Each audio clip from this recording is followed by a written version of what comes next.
BNP ক্ষমতায় এলে ভারতের সঙ্গে বন্ধুত্বপূর্ণ সম্পর্ক রাখবে বলে মন্তব্য করেছেন বিএনপির স্থায়ী কমিটির সদস্য হাফিজ উদ্দিন আহমেদ। শনিবার ঢাকায় এক আলোচনা সভায় তিনি আরও বলেন, ভারত যদি বন্ধু হয়ে থাকে তবে শেখ হাসিনাকে ফেরত দেবে। জাতীয় প্রেস ক্লাবে শনিবার আলোচনা সভার আয়োজন করে বাংলাদেশ জাতীয়তাবাদী মুক্তিযোদ্ধা দল। এতে বিএনপির স্থায়ী কমিটির সদস্য হাফিজ উদ্দিন আহমেদ বলেন, বিএনপি যেন আওয়ামী লীগের মতো চাঁদাবাজি লুটতরাজ না করে সেদিকে হাইকমান্ডকে নজর রাখতে হবে। তিনি বলেন, অন্তর্বর্তীকালীন সরকারকে বিএনপি সব ধরনের সহায়তা করবে। তত্ত্বাবধায়ক সরকার অন্তর্বর্তীকালীন সরকার প্রতিষ্ঠিত হয়েছে, আমরা তাদেরকে সমর্থন করব।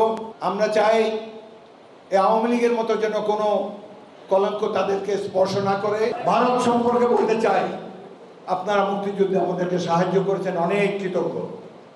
লড়াই করেছেন, আমাদের পাশাপাশি যুদ্ধ করেছেন, কিন্তু এই দেশকে প্রভু হওয়ার কোনো চেষ্টা করবেন না, জনগণের বন্ধু হওয়ার চেষ্টা করেন। বিএনপি ক্ষমতায় গেলে আপনাদের সাথে বন্ধুত্বের সম্পর্ক থাকবে। নরসিংদীতে বৈষম্য বিরোধী ছাত্র আন্দোলনে নিহত তাহমিদ ভূঁইয়ার কবর জিয়ারত করেছেন বিএনপি নেতারা। এ সময় দলটির স্থায়ী কমিটির সদস্য মঈন খান বলেন, বাংলাদেশে যত স্বৈরশাসকই আসুক তাদের পরাজিত করে ছাত্র জনতা গণতন্ত্র পুনঃপ্রতিষ্ঠা করবে। ছাত্র জনতা দেখিয়ে দিয়েছে যে বুলেটের গুলির চেয়ে তাদের ইন্টারনেটের গুলির শক্তি।